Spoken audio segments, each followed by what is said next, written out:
We're live now. Welcome to Apologetic Showdown. I'm going to let Mr. Brass introduce us. All right, everybody. To the left of me, coming from Twitter, his name is Caleb, the Dry Apologist. And to the bottom of me, also hailing from Twitter, he is Adam, the Tweetophon. Now, boys and girls, and ladies and gentlemen, tonight's contest will be a informal discussion or a debate as you can go on. First off, we will have Caleb here, or the Dry Apologist. He will present the deaf argument, and after presenting the argument, you'll have Adam, or Tweetophon, as you may want to call him. He will respond, and this will go to a back and forth. The rules are simple, generally just, try to be professional. And that's just about where I'm going to be at to keep that in. So if you want to go now and present your case of Caleb, that would be great. All right. Yeah. Thanks for joining me, Mr. Brass and Adam, Tweetophon. And I'm just going to present the argument briefly, and then we'll break it down, and there'll be some questions and such. So the argument's just two premises and a conclusion. Premise one: the deepest dimension possible must be the ground of reality. Premise two: the deepest dimension possible must achieve maximal presence, power, intelligence, and empathy. And then the conclusion: therefore, the ground of reality must achieve maximal presence, power, intelligence, and empathy. And then that's just a description for the classical understanding of God in the traditional monotheist sense. And basically, to me, the argument is pretty intuitively clear, but I recognize that not everybody sees it that way. By dimension, I just mean some aspect of being. And I think that that's a better term to use than like using a thing or like level or something like that. Like dimension to me is the most fluidity to capture what I'm trying to describe. And basically it's trying to capture that whatever the most fundamental aspect of reality possible is that most fundamental aspect of reality in actuality. So like if we imagine like the laws of physics perhaps are more fundamental than material, like could be the case, it doesn't have to be. But that would be an example of something like a dimension being more fundamental than something else, or like the quantum level, quantum field is more fundamental than the objects that we see around us would be another example. So whatever the deepest possible dimension, that's that final stopping point that grounds everything else. And then that final stopping point, maxes out in the general features of being.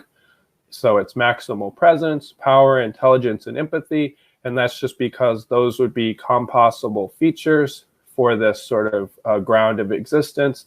So they all coalesce in the same reality or deepest dimension of reality. And then that's just what I call God. So that's pretty much the argument. And I'll turn it over to Tweetophon. Like you said, pretty... Oh, sorry. Is the moderator speaking up there? Don't want to cut him off. Yeah, I just want to say, yeah, now it's your turn. You can go. Thanks. Like you said, it's a pretty simple argument to read out, but a lot of that stuff, it didn't seem intuitive to me, and I wasn't sure what the definitions are for some of these terms. Like you're saying, a deepest reality. I watched some videos you made on this, and you made a description of it as like a building. So you said reality has layers, and the layers rely on each other, or there are more fundamental layers that connect to each other, just like floors of a building. So I get a picture of like a ground floor, and a second floor, and a third floor, and they rest on each other. But I don't see why you reach the conclusion that reality will be structured this way. And so if the moderator could just jump in here, are we doing a back and forth now, or I'm just giving an explanation of issues I have with the argument in general? Yeah, you can go back and forth with each other. Let's do that, because I think, honestly, I think that'd be very helpful at this point. What do you mean when you say that there's a deepest reality? Like, what is the general context or structure of reality that you're positing? Sure. So I'm fine with using the word deepest reality, but I prefer to say dimension of reality so that it's just consistent with how I phrased the argument.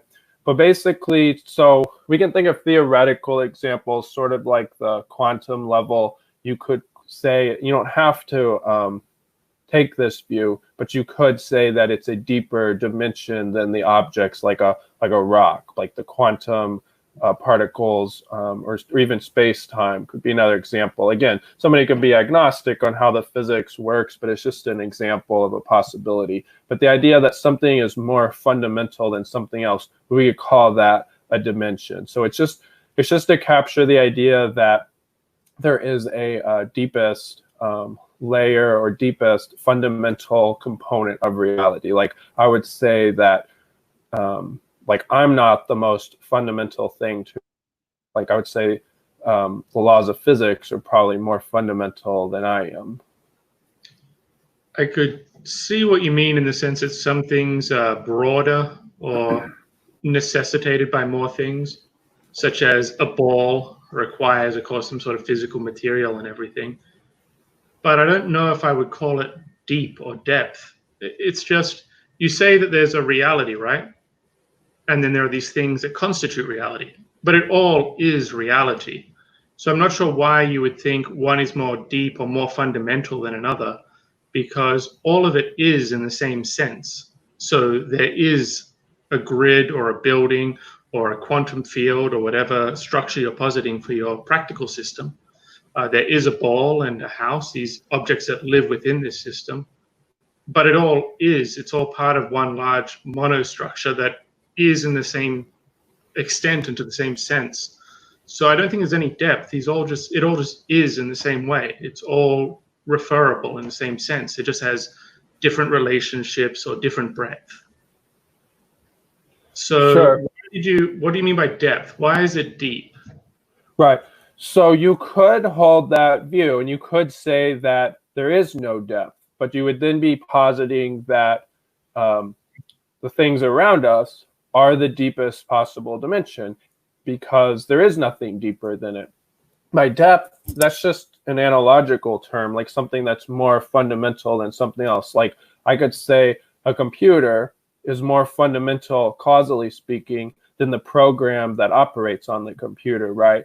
And they exist at the same physical plane, but the computer is more causally fundamental than the program. Would you agree with that? Not necessarily, but I think some of my objections are practical. I mean, technically you can write out code without a computer, but essentially you're saying that for you to run a piece of software, it requires a computer, right? Right. But at the same time, you admit that the software is something and a computer is something, right? And so when we say we're speaking in analogies and the like, they're identical in the sense that they both exist. There's no difference here. There's nothing drawn out by an analogy. The computer is, the software is. There's no depth. At this metaphysical level, it just is. I'm looking for something that you believe exists in a different way or to a different extent, because that's what I don't see. So I'll just finish up. If you want to talk about depth, you could talk about different ways of existing, or you could talk about some things existing in a more solid sense or a sparser sense, but even then it would just be the same isness spread out or condensed. I don't see how you get depth when it's the same consistency of existence for all things, because they all exist to the same extent. They're just described differently.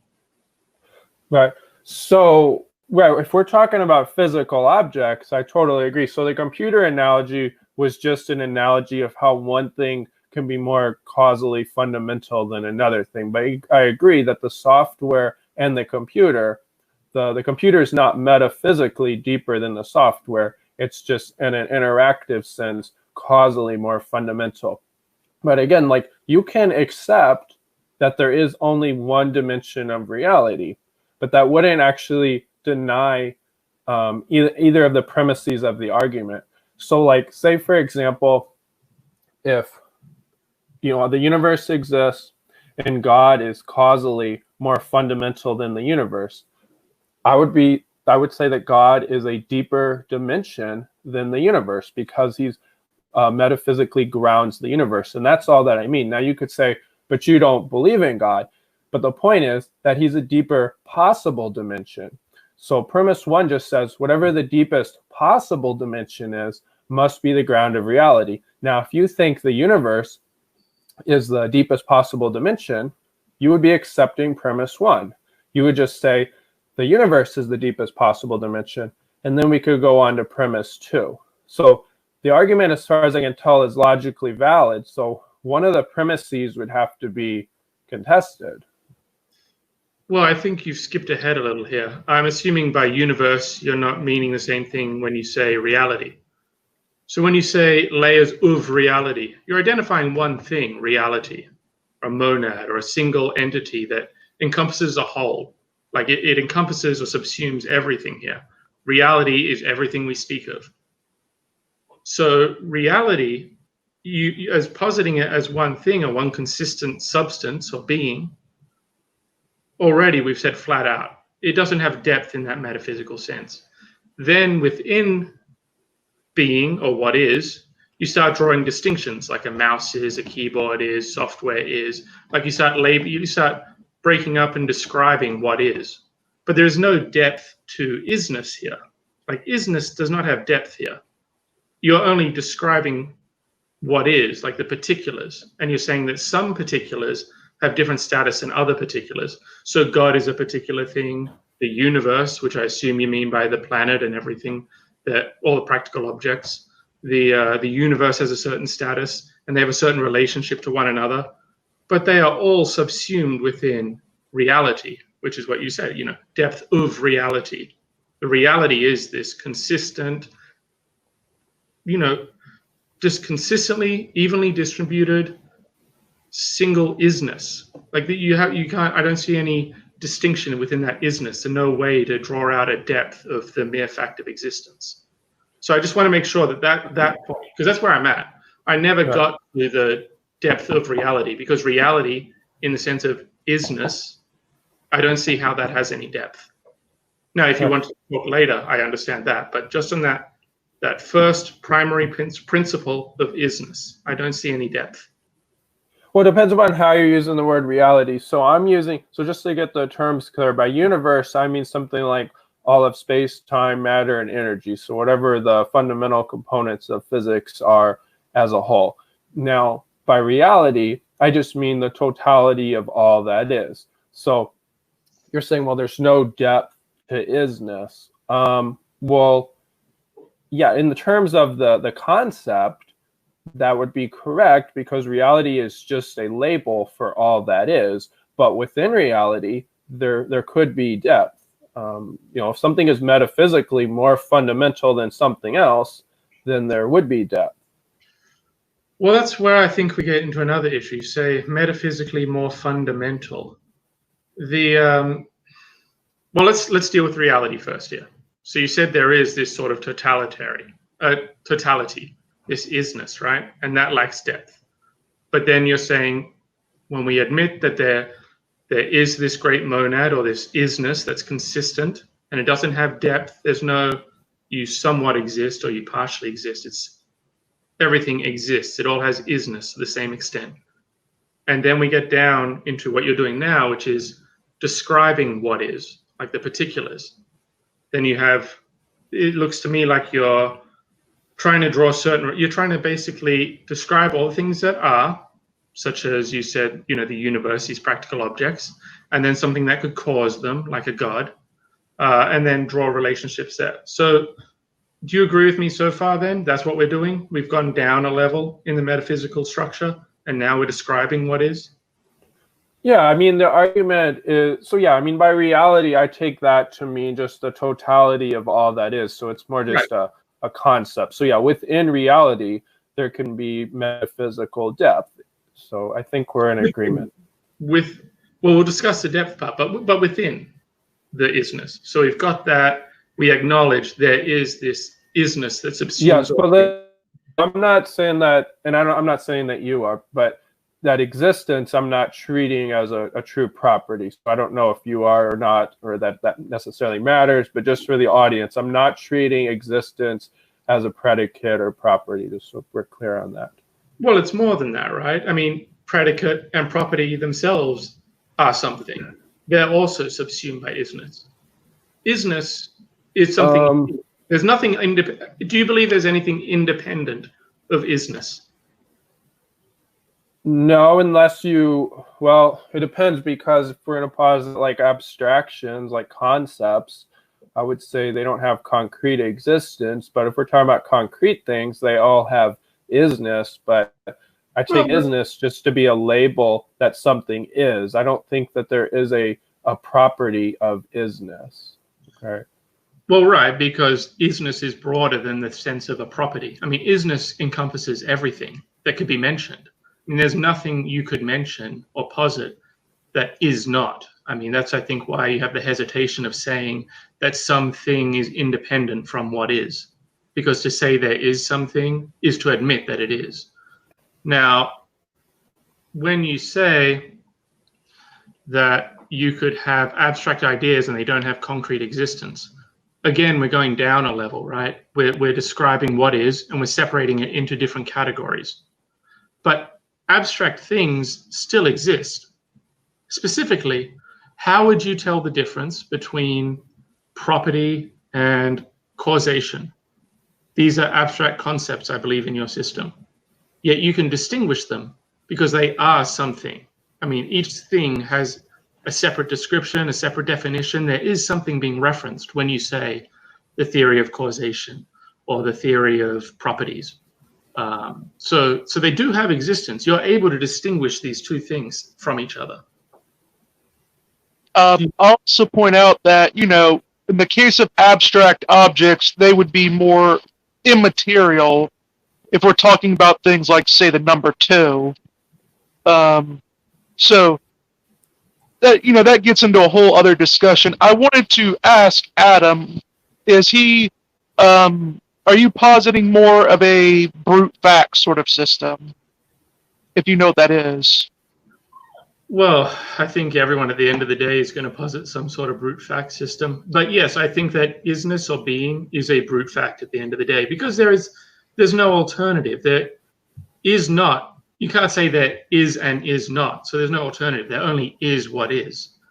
And so at that very root of metaphysics, the very base level, the most broad thing we can discuss, I don't use deep because I think I think we'll get into it later, but I think that's an incorrect analysis or description. I use the term broad or narrow. But I think at the end of the day, isness is the broadest thing we can speak of, and there is nothing beyond it that would be coherent.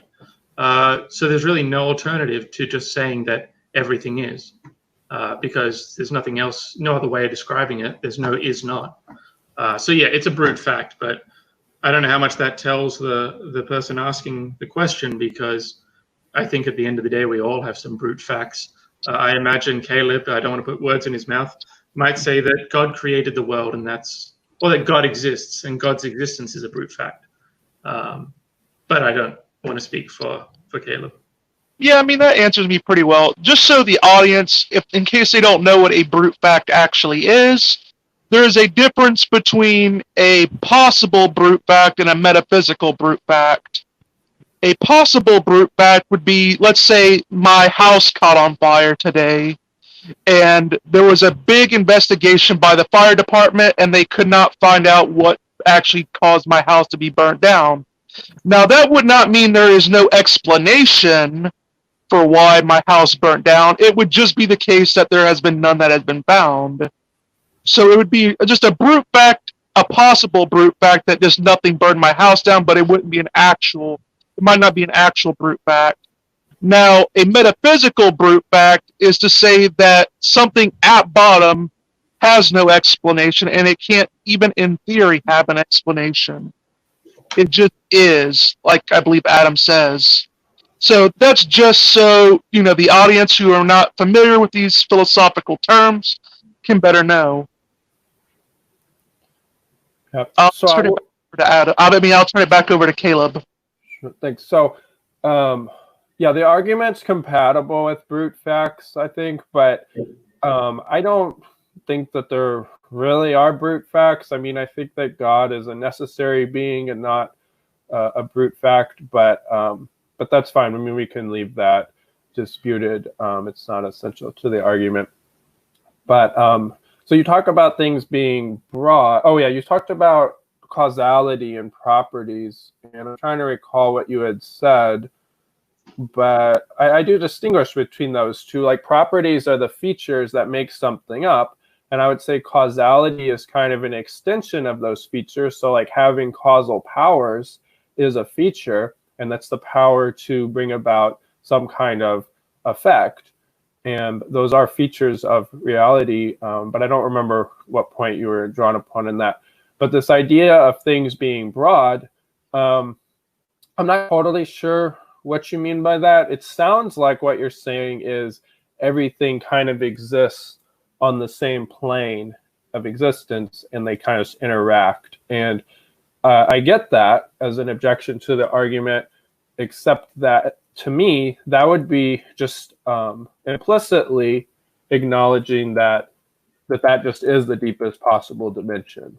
And you could dispute that, but I don't think that contests a point of the argument, because you could grant premise one and say that, you know, all the things that exist and make up the universe are, you know, they just exist on this broad spectrum and interact, and that's the deepest possible dimension, and it's the ground of reality. And then we can move on to premise two. But so that's kind of where I'm at. Yeah, as long as you're, I mean, yes, in a sense. I mean, you can, as I was discussing, posit some sort of layered reality within what is. But as long as we're in agreement on that primary metaphysical point, that, or even if we're not in agreement, I still think what you say follows, that if we admit that there is this inescapable isness that subsumes and encompasses everything we can talk about, everything that can be posited, then, as you were saying, we would ultimately just have one layer to reality. It would just be one thing.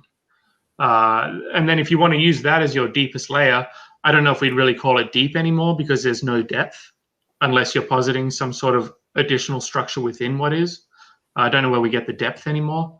But if you're happy to make your argument with only one consistent, evenly distributed isness that encompasses everything we talk about, then we could go on to the next point of your argument.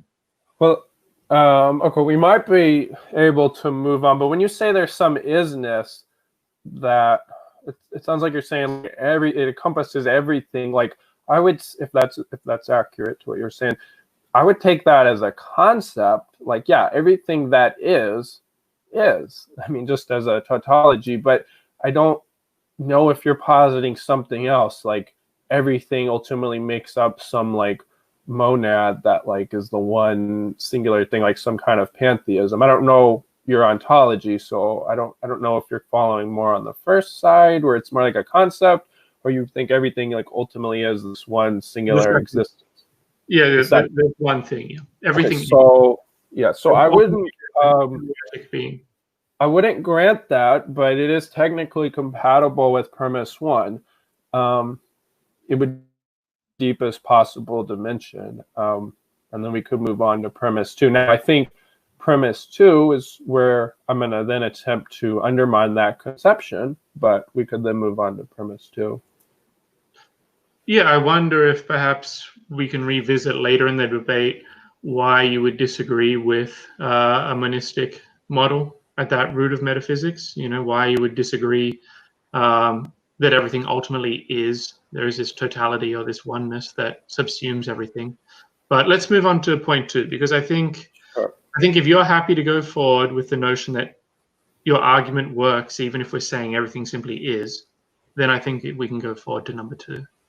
Okay, sure. We'll go to number 2, and then we can always revisit. Okay, so if for the sake of argument we grant that there's some deepest possible dimension or some ground of reality, and you're saying that's what is in this broad sense, and we can move on that point. So premise 2, the deepest possible dimension to achieve maximal presence, power, intelligence, and empathy.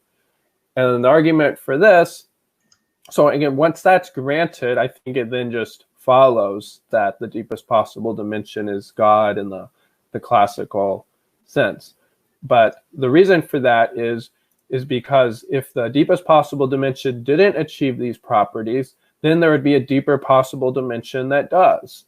And so it just by necessity, I'm arguing that the deepest possible dimension has to achieve those properties, which is one reason why I would then reject the idea that everything is this one, because there is a disparate number of things that don't have all those properties. Well, I suppose I'm almost thinking we should have defined God before we set out, but that's a whole debate of its own.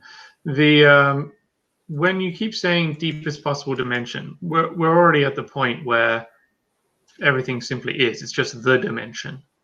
Now, you could say within the dimension of isness, there are these different categories and they have different relations to one another.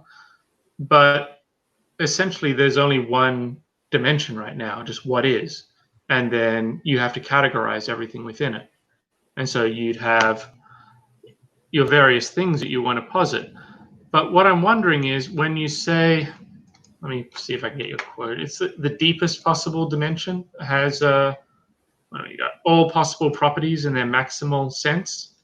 You basically mean that this dimension, or what term we're using for it, possesses or subsumes or has or provides all of the properties that you'd use to describe something in the full extent of that property, like in the greatest amount, right? Is that what you're saying? Right, compossible properties. So there are going to be a few properties that are probably excluded, like the deepest possible dimension wouldn't be green, because having the greatest depth of presence, it's going to be an omnipresent dimension, and that's going to be impossible with being green. But yeah, most features though are going to be compossible for this deepest possible dimension. Yeah. Well, isn't isness even greater than whatever God you're positing? Because by mere fact of being whatever is, the one or Eleatic being or this principle of isness subsumes all of the properties in whatever extent they should happen to exist. Like it is complete. And it does contain contradictions, which would be drawn out with our distinctions. So it would encompass everything. It would have all things. There'd be nothing lacking from it. So actually it would be greater than whatever entity you're describing, if we even get to the point where we can wrap our head around whatever sort of dimension you're positing. Right. That it has more and it's greater than your God? No, I wouldn't, but I'm going to let Mr. Brass interject.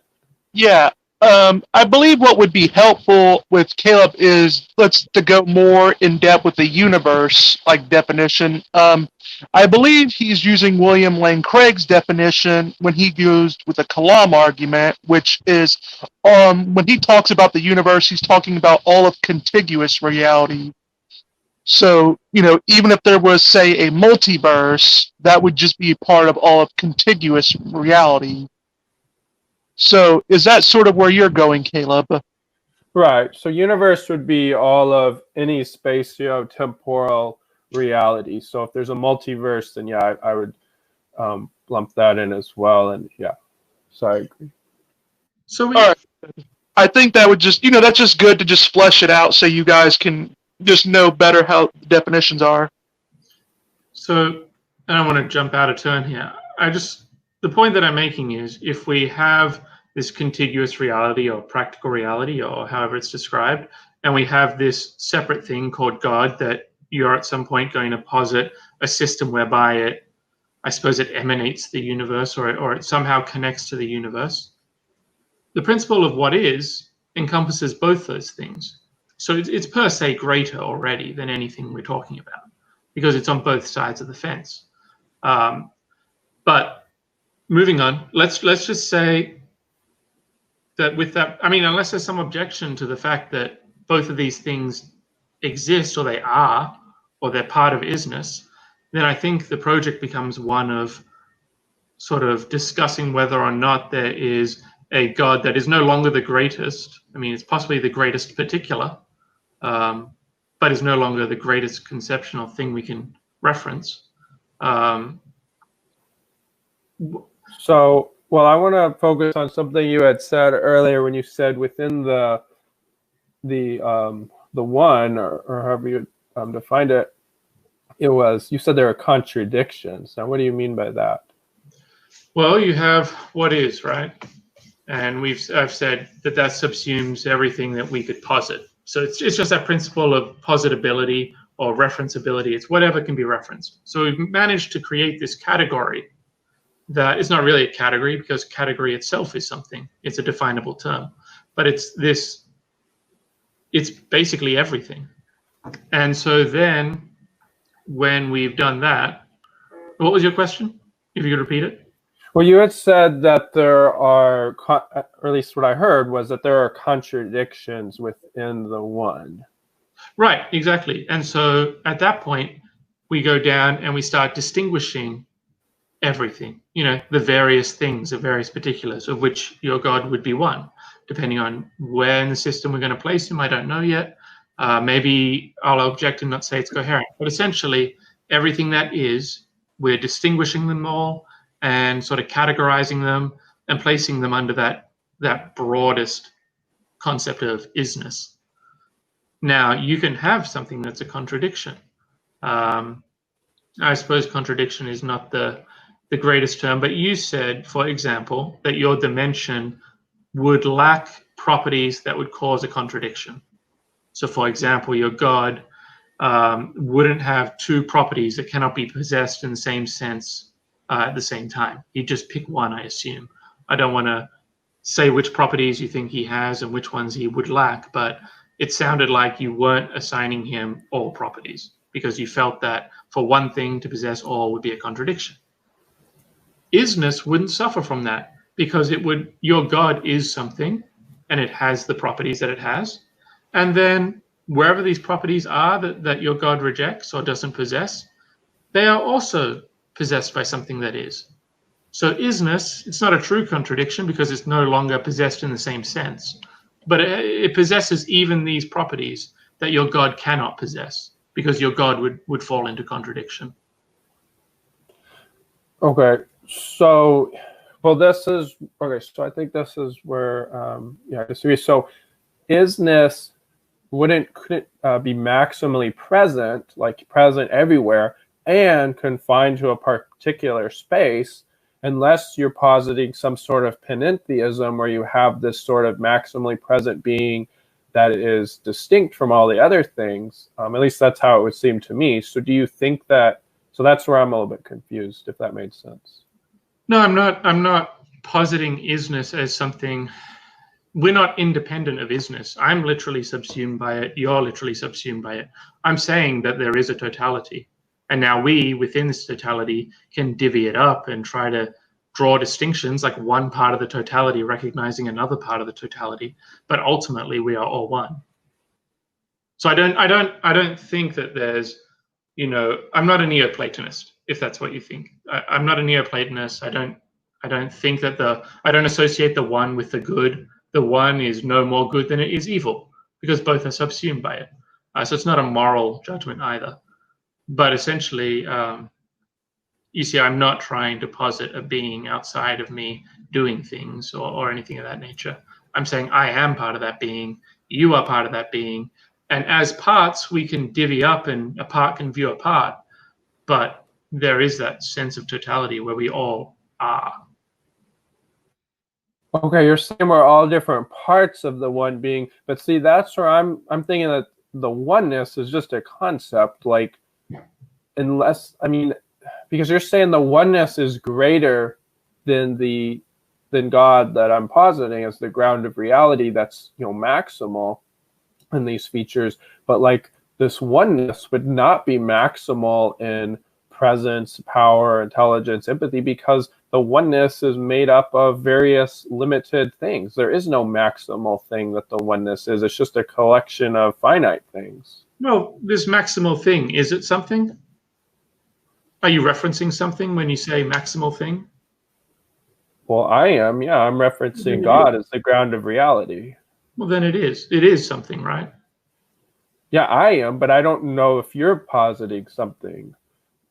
Well, that's kind of getting ahead. Am I positing your God? No. I am divvying up what is differently than the way you would divvy it up. But we're not even at the point of divvying right now, because you say isness is a concept.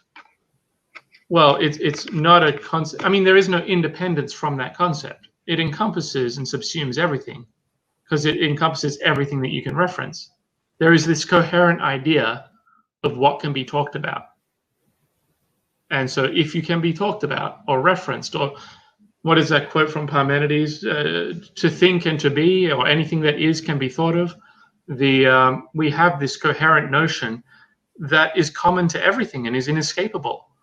And so going back to the point about the contradiction, I used that to point out that this inescapable isness that is common to all things is common to the contradictions that the God cannot possess. I'm not saying that I accept your God, or that I would place him in the system and find him to be a coherent thing being discussed, but I'm just pointing out that the contradictions, both sides of them are something, and therefore they have a commonality in isness. They can't escape isness. So isness remains a greater thing. It's not even a thing, really, because even the idea of a thing is. Right, it's not a thing. Right, I would. Right, but so that's where I'm thinking isness is like the number one. Yes, it does predicate everything, but as an idea. Is that what you mean? But why as an idea? An idea is a thing as well. It's beyond any particular. It subsumes all particulars as a metaphysical ground floor. But I think there's also certain metaphysical ramifications for what we're talking about. Because as we get to step 2 here, and we talk about how your God relates to the earth or the universe, and how he has these properties, and how, I don't want to describe your system for you, but presumably how God emanates or gives power to or creates the universe, we'll find that creation and destruction are impossible. And we'll find that your system of change is incorrect. And we'll find that your system of causation is incorrect. Because there's certain ramifications of saying that there is,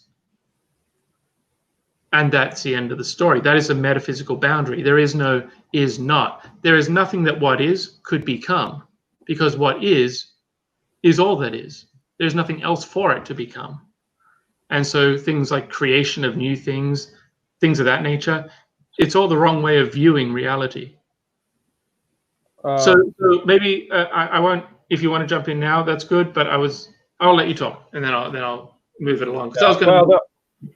Well, and it sounds like, based on what you said earlier about Parmenides and what you just said, that it sounds like you take that type of perspective, that metaphysics. Now, this argument is compatible with change being an illusion, although I don't see a logical contradiction in something new coming to be. But anyways, we can just set that discussion aside. The one, though, to me, just sounds like a word to describe all the stuff that we find. But it sounds like you're giving it. It sounds to me like you're taking everything that exists and saying they make up comprise this one singular being. And I don't grant that, but even taking that to be the case, I would say that's still not the deepest possible dimension of reality, because I can conceive of a deeper possible dimension that is more maximal and sustains that dimension of finite things. And if you want to say, well, that makes up the one also, well, that would still be compatible with my argument that there is this deepest possible dimension that has these maximal possible properties. Well, just to cut off part of that argument, unless you're going to make the point that what is not is in some sense, or there's some alternative to what is, yes, no matter what you say, I'm going to say that it is something and therefore it is subsumed under that broader commonality or totality. But you say that your system will work regardless. So we basically have the, I guess, practical objects, finite objects around us that we, like this cup of tea I have here. And then we have your God, which you describe as a dimension. But what's your relationship? When you say there's a God and it has all these properties maximally and it causes other things, or other things are reliant upon it, what's that relationship? Because I'm trying to get an idea of your God. What's the relationship between this cup of tea I'm drinking and your conception of God? So, I mean, I would say God is the more fundamental dimension or aspect of reality that keeps everything else in existence. So, well, what's kind of like, yeah, go ahead. Oh, no, sorry to cut you off. What do you mean by fundamental? I just mean something that is causally supporting. So, like, and I know it's just an analogy, but like causally, the computer is more fundamental to the operation of the computer program. So it's the idea that like something causally supports something else. We could say that the thing fundamental than thing Y. Now again, the computer analogy is just an analogy, but that would be an example of something being causally more fundamental. But causation, in the sense that we're discussing, because causation winds up getting a bunch of different definitions. It can be used just as a word explanation. But if we're talking about like a temporal causation, the fact of existence is not caused. I mean, unless you're positing a creation from nothing or something like that, like some sort of metaphysical, like you're saying that God causes the existence or is somehow responsible for the existence of the cup of the tea. And if God disappeared, the tea would disappear. I don't see how that would be possible. How are you reducing the tea to a literal nothingness? I don't see. Existence does not appear to be causal, because there is no alternative than to be. Like, what's the alternative than to be in this metaphysical sense? There is none. I would say to possibly be, to potentially be is an alternative to be. Sorry, I missed that, probably because I was talking. What was it? So to potentially be would be an alternative to actually be, to like use like Aristotle's terminology. But they both exist, though. So now we've run into a common problem, I find, where existence is being used in different senses. So you didn't actually destroy the cup of tea. You didn't end its existence. You just pushed it somewhere else. It's like Empedocles says, you can push something anywhere you like. It will remain there for you to find. You can never actually destroy it. There's no alternative but to be. So if you are saying that without God, the teacup will be moved somewhere else, okay, maybe we can discuss God further and see if that may be the case. But the teacup still exists in some sense. I mean, you haven't destroyed anything. So, just so I get you right, basically this point goes down to is to be or not to be. That appears to be the question. Right. Well, can you have that question? Well, okay, so to respond to that, yeah, I mean, if we were to smash the teacup into pieces, then the particles and whatever, how much we break it down, are going to move to different locations. But what if the particles were, zapped out of existence? Then they would cease to be entirely. But it's not really necessary for the argument to prove creation ex nihilo. It's just to me, it seems like a necessary metaphysical logical truth that something that's causally more fundamental than something else, or at least I should say metaphysically more fundamental than something else, keeps that thing in existence. So I don't see a problem there. There's a few things there that I want to raise, but I guess we should stick with the term causal because that's kind of where we started. So, how do you think God is causing the teacup to be the way it is? Let's just. I want to know what your idea of causation is in this particular relationship. That's kind of where the whole point started. Oh, well, I mean, causality in the basic sense of the way I would use it is, the act of thing X making thing Y be in some sense. But whatever definition you take to be the most plausible, it's just the act of making something, determining it in some sense. What act is your dimension or your God doing? Well, he's supporting the existence of everything else.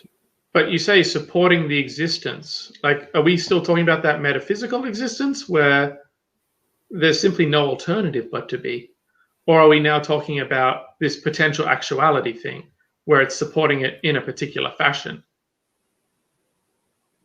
I'm not sure that it matters. I'm inclined to say the second one because I don't think that the things have to be, because in principle, if God withdrew his causal power, kind of like, okay, so like if you think of an idea, your mind is sustaining the conception of that idea. Mm-hmm. I imagine it like that. Like if God took away his active mental intentionality from the universe, it would just disappear. Well, I don't think your hypothetical is coherent. God takes away something from the universe. Where does it go? Again, like Empedocles, you can push something around, but it will be somewhere where you push it. So where is God taking things himself out of the picture? That's what I don't understand. And I'm just not seeing that part as well. Like, how is God going to withdraw? Like, how would God do this? Withdraw his support or his presence? Just by his very will. Like if you were to quit thinking about your cup of tea, the thought of the cup of tea would go out of your mind. So the teacup wouldn't, but that's because you aren't sustaining it. But staying ideas in your mind, but God has the power to turn those ideas into concrete objects. I think that in your argument, when we have these three brief points, well, really two points and then the conclusion, but you've assumed a very complex sort of metaphysics here that needs to be teased out, because there are a lot of relationships between these things and a lot of ideas that you think could occur or make sense that I don't agree with and are not coming naturally to my mind. There's a lot of questions here I have about what model you've posited within what is to account for all of this. If I have an idea in my mind at this moment in time, and then say the cup of tea, and then I think about something else, at that initial moment in time, the teacup was in my mind, and it remains in my time in that moment, in my mind at that moment of time. Now we're looking at a different moment of time, and at this different moment of time, the teacup's not in my head. But all of this exists, and all of it remains. Nothing has been destroyed. Nothing has changed. We're just focusing as a part, viewing a different part. We're just focusing on different moments. There's been no destruction. There's been no failure to sustain the idea of a teacup, resulting in the idea being destroyed into. There is no coherent way of positing a nothing in this sense, but that all these assumptions, it seems to be stemming from a model that's unstated in your argument. So you have a system of creation from nothing, I think. Well, it's creation from nothing in the sense that you have one thing keeping another thing in existence, but it doesn't have to commit itself to the claim that something didn't exist at some point and then began to exist, although I do hold that view, but you wouldn't have to in order to accept the argument. But I don't see anything incoherent about something keeping something else in existence, just like I can keep an idea in existence in my mind until I quit thinking about it. Well, you seem to, just even going more fundamental than that, you seem to have this model where there's a dimension, but really it seems to be more of some sort of intentional being that sort of holds everything in existence, right? And he has the ability to withdraw his support for this thing, and then something happens where we can no longer talk about that thing, right? Is that fair to say? Well, you can still talk about the thing, but you wouldn't be referring. It wouldn't be something that can be interacted with because it no longer exists. Well, again, that's using exist in a couple of different ways. It's no longer a physical object. Right, but I wouldn't say it thereby goes and becomes some imaginary object somewhere. Well, how are we continuing to refer to it? How am I referring to this teacup rather than this mouse over here or my phone over there? Yeah, so I don't think something has to exist in order to refer to it. Like, I can refer to a unicorn, it doesn't exist. Unicorns exist in a metaphysical sense. You are referencing something specific there. I agree that Concept. in the room with you, but maybe not. But Sorry, what was that last point? I agree that you don't have a unicorn in the room with you, and then I corrected myself because I can't see the whole room. But that doesn't mean unicorns don't exist in the sense of an idea of a unicorn or some other existence. It's just an idea. So I think we keep running into this issue of how we're defining existence as well, because God isn't really withdrawing his support for existence per se, because that was that original metaphysical point. There's no withdrawing that. It doesn't make sense. But you're saying that God can, I guess, pluck things out of the current time period, and so it just becomes an idea or a memory rather than something persistently staying in your room or this cup of tea on my table. Right, exactly, because a unicorn I don't think actually exists. Okay, so let's define existence, meaning a concrete object or concrete substance that could be causally interacted with right now. There is no unicorn that meets that definition. Now, there can be a concept, yes, but yes, but like something could, yeah, I can't remember. I don't know why we got on that, but yeah. Well, it goes a little deeper then, because now, let's say that in this, you agree there are moments in time, right? Right.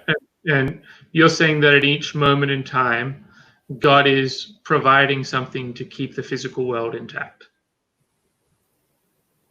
Yes. And so there is actually a series of moments in time. And so even if we describe, like, let's say God is angry with me, he rescinds his preservation of me in this room here, and I go up in smoke in the next 5 minutes. We can say that in those moments that constitute the next 5 minutes, it's smoke. That's what those slides or those instances of time consist of at this spatial location. But you haven't destroyed the last 5 minutes. They're just a different moment in time that we're no longer focusing on. And so they still exist. You haven't destroyed them absolutely, because you can't destroy anything absolutely. So really, God has to get reduced down to some sort of, I suppose, physical law or guiding principle here, where he's deciding what the next slides look like. We can't change what the previous slides look like, obviously. Is that fair? Right. Yeah, I mean, you can hold to a B theory of time, or again, the theory of time. Like, somebody doesn't have to hold to temporal becoming in order to accept this argument, but yeah, like something in the past could exist in the past, but there are things that we can refer to that don't exist. Say a unicorn. Now, exists temporally in the present. Right. The moment before, Right, but I don't think it exists. Like, I think there are things that don't exist in the past. They don't exist in the future. But yeah, even if we're talking about right now, there are things that I can talk about that don't have any concrete existence. They're just concepts. But again, I don't know why that's relevant, though. And I know you made a point about God deciding what's going to be, but I don't know how those two things connect.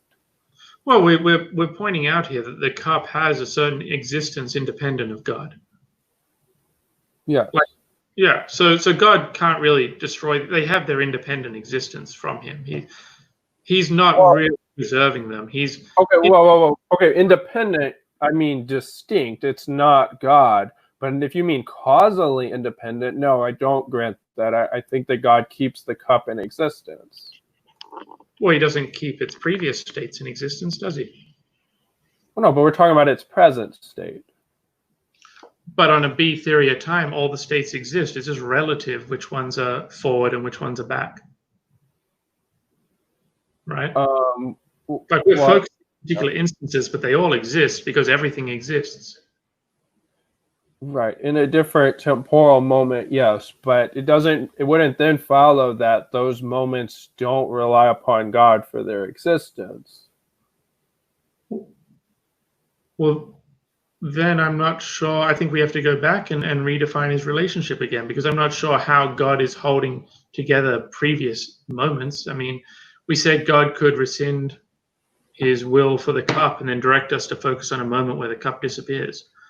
But how does that affect the moments where the cup existed that we know are real moments because we observed them?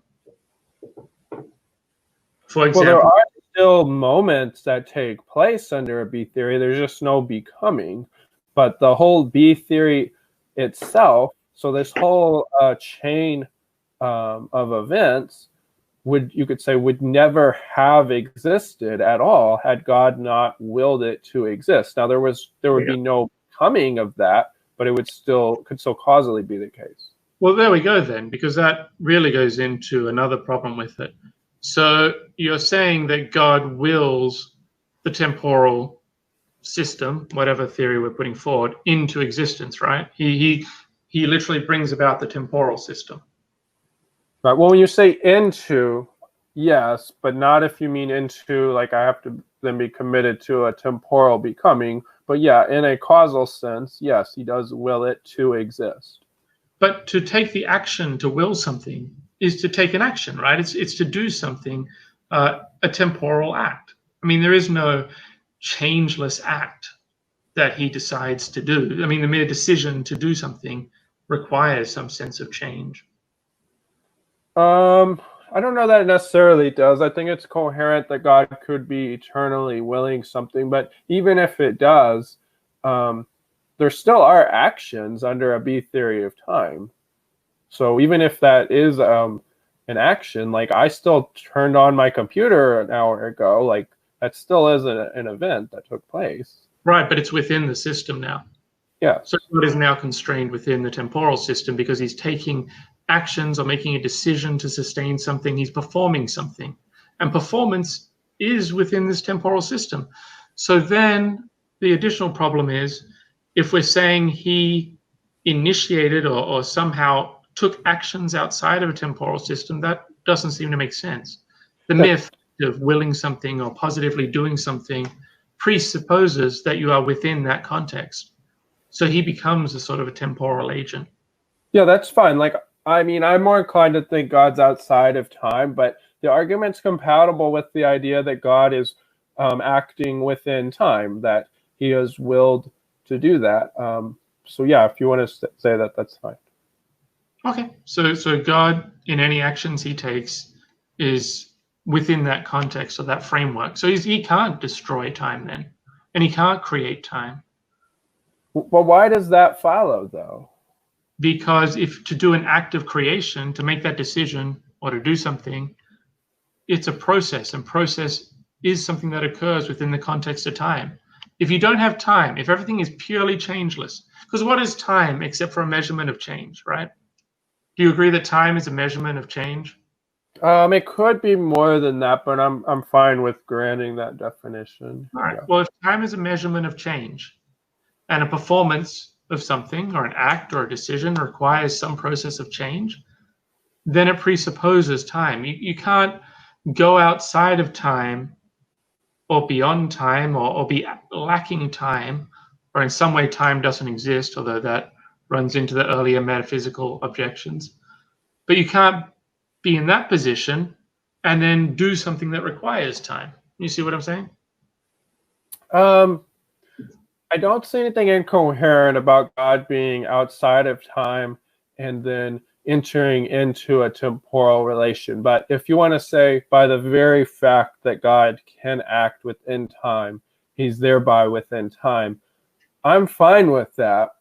But it wouldn't follow that he's not. So I guess then we need to parse when you say you can't create time. If you mean time in this ultimate frame of reference as just a measure of change, then fine. But then it's kind of more of a concept, it would seem. But if he could still be the creator of our universe, though. All right. We're at the hour mark right now. Would you guys like to go into the Q&A and see what the audience wants to ask? Maybe that would be good. See if we're missing the mark in some way and they have some input. I'll leave it to the two of you or to the moderator to decide. I'm not sure what sort of comments have been added. I'm not in the YouTube chat here.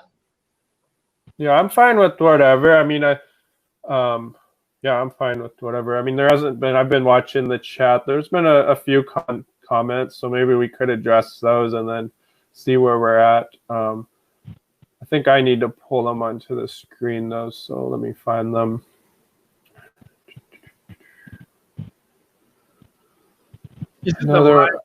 I know Mind Onion had some objections, but some of those were objections. I'm trying to find comments. Okay, Spartan Theology. I'll let you ask the questions, Brass, if you want. Oh, this is for you, I believe, Adam. It's like, I don't get this concept that things can only be, so everything is necessary? Smart. Yes, in a metaphysical sense, everything is ultimately necessary. If we're talking about necessary in the sense of our personal free will, I can get into that more. But there's two distinct ways that something is necessary. Everything is necessary in the sense that there is no alternative but to be. So necessarily everything exists, and necessarily what is. But if we're talking about necessary in the sense that do I necessarily pick it up in the next 5 minutes? No, I have a theory of change that allows some degree of free will or some degree of choosing between permanently existing options. So these options all necessarily exist. Everything that is possible will ultimately occur and has occurred or is occurring, depending on how you want to describe time. But you can still particular direction as you go through them. But ultimately, everything necessarily exists the way it exists, and everything that is possible will ultimately occur. I muted you for a second, Brass, because we're getting a little bit of background noise coming from somewhere. Okay.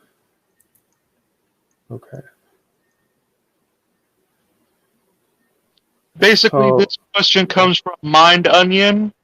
It says, is he like saying God is a metaphysical substrate like Jordan Peterson says? Yeah, I have no idea what Jordan, I think it was for me because it was when I was presenting. I have no idea what Jordan Peterson's views are, and I wouldn't be able to say one way or another. But Adam, if you have any comments on that, he may have been referring to you, but I don't know. I think he was referring to you, but I'm sort of in the same boat as you. I'm not that familiar with Jordan Peterson, his theological views, so I'm sorry, I can't say much more. Jordan Peterson is notoriously theologically vague. I mean, like most of his views are just mainly just vagueness. Because he's more of a gets you to think type of guy than he is to tell you what to think type of guy.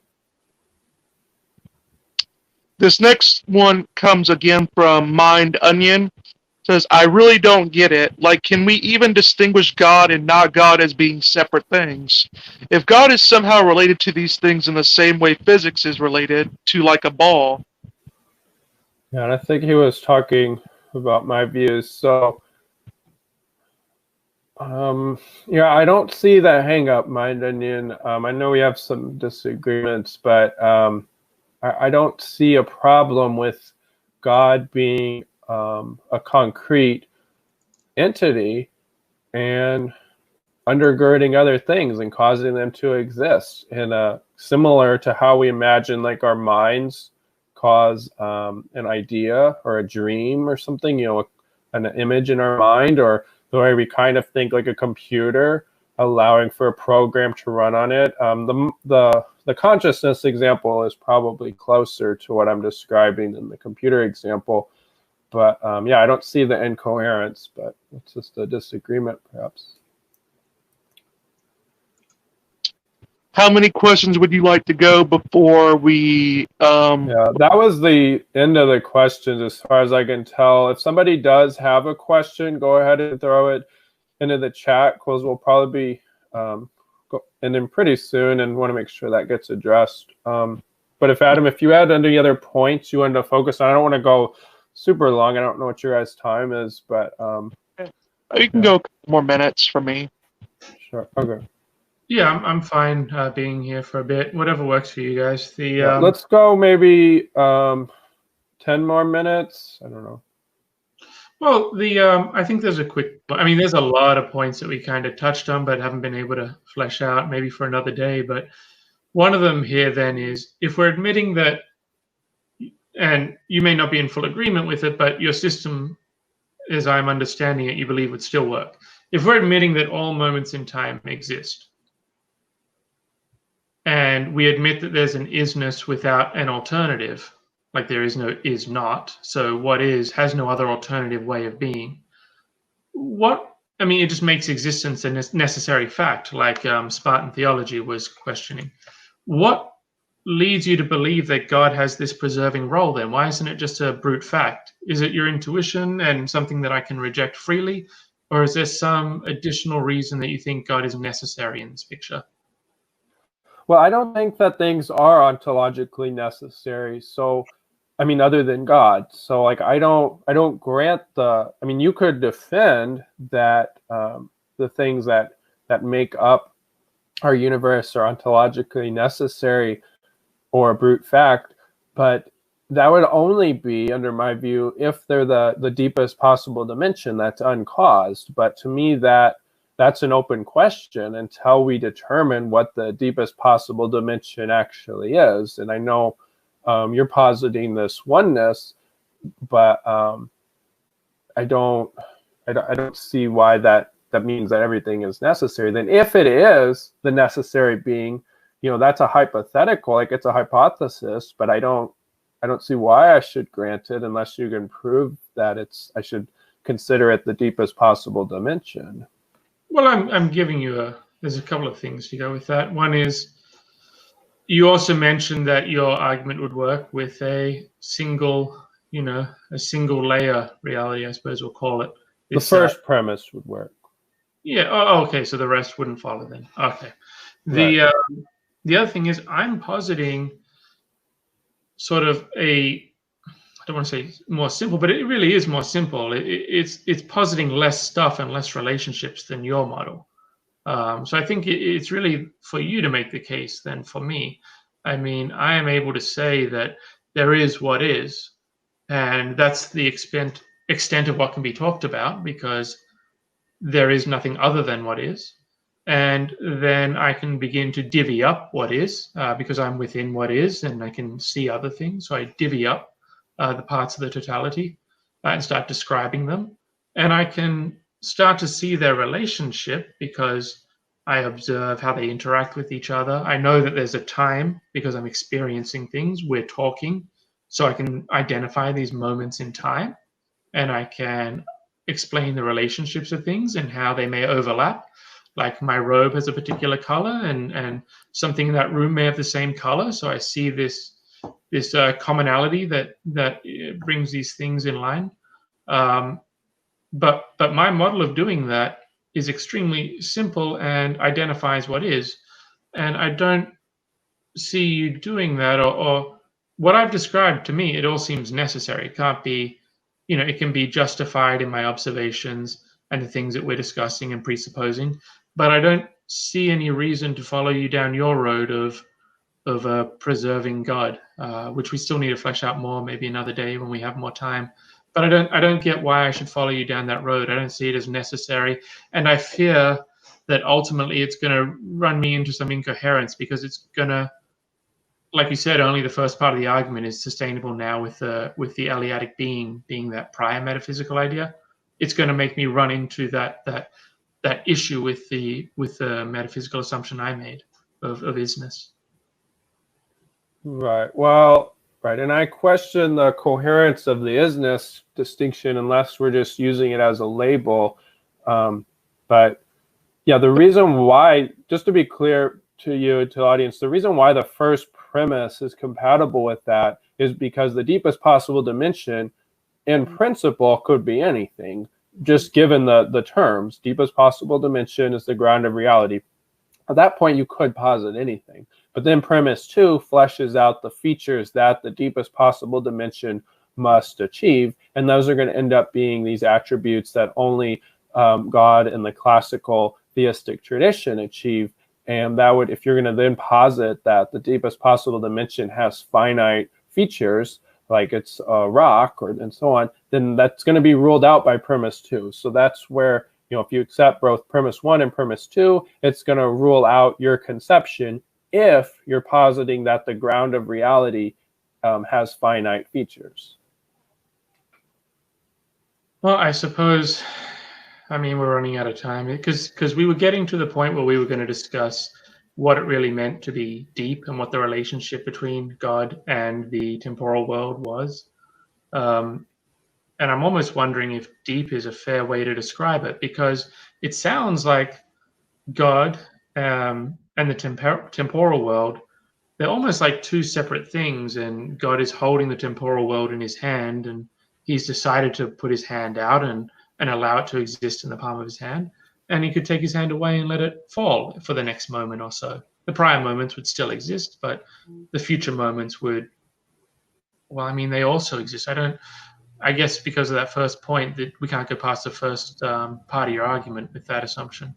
But I wonder if depth is a good way of describing this relationship. It sounds like two independent things, God and his creation. They're not deep. There's just one created the other at some temporal point in time, and you're claiming that God could destroy it at some temporal point in time. They're two separate things. One is superior in terms of power, but there's no depth. It's just like two things. Yeah, so the depth, the reason the depth part comes in that God is metaphysically more fundamental. So that's why I was kind of drawing upon the example of like laws of physics. Now that's going to depend upon one's ontology of the laws of physics, but just in principle, to me it seems coherent that like the laws of physics are deeper in a causal, even metaphysical sense than the matter that obeys them. Now, again, that's going to depend upon how one cashes that out, but it's at least, I think, coherent. So God is more like that, except he's more fundamental than the laws of physics. So that's where the depth point comes in. Okay, so it's strictly about his power then? Well, it's about his causal relation, yeah. So he's not deeper, he's prior, I guess. Well, it depends on what you mean by prior. He's metaphysically prior, but you were positing like two things, like it seemed like you're imagining like beside each other in a sense. And I know that you imagine this broadness. Yeah, that's not how I'm imagining God, because to me, God would be a finite thing. It's not like God could like sit next to me. I mean, of course, becoming incarnate, he could, but he is causally undergirding everything else.